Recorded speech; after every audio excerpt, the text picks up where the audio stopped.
The world's first story is a horror story. It was written in the Babylonian language, which is a Semitic tongue related to the modern languages of Hebrew and Arabic and Aramaic. Not of monsters, but of mortality. The Epic of Gilgamesh, written 4 millennia ago, lays bare the terror of being human. For decades, translators have chipped away at its meaning, but Andrew George's definitive work is different. Translation into a modern language was achieved that was reliable.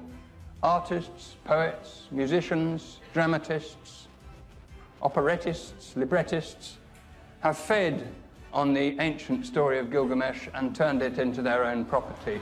It's a confession of the epic's true, urgent message.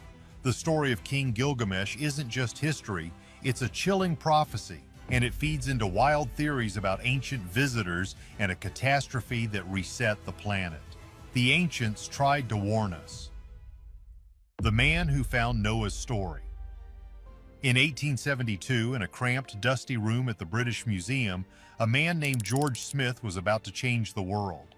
He was a self-taught genius, a former banknote engraver who had become obsessed with the strange, wedge-shaped writing of ancient Assyria.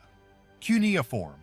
For years, he had been poring over thousands of broken clay tablets.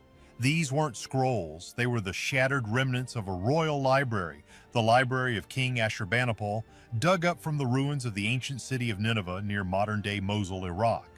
Most of it was, to be blunt, boring. Tax records, hymns to forgotten gods, lists of kings, royal propaganda. But Smith was looking for something specific.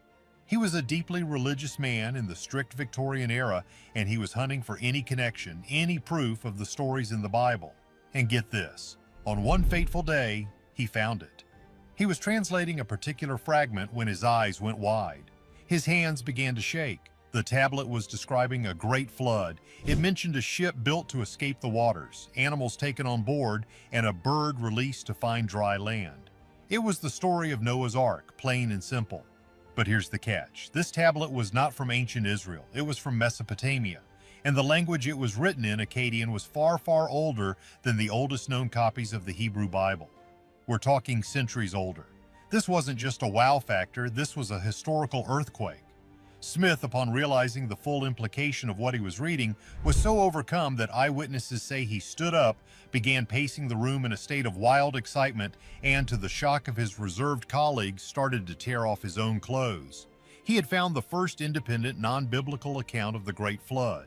On December 3, 1872, he presented his findings. The news exploded. It was the biggest story on Earth.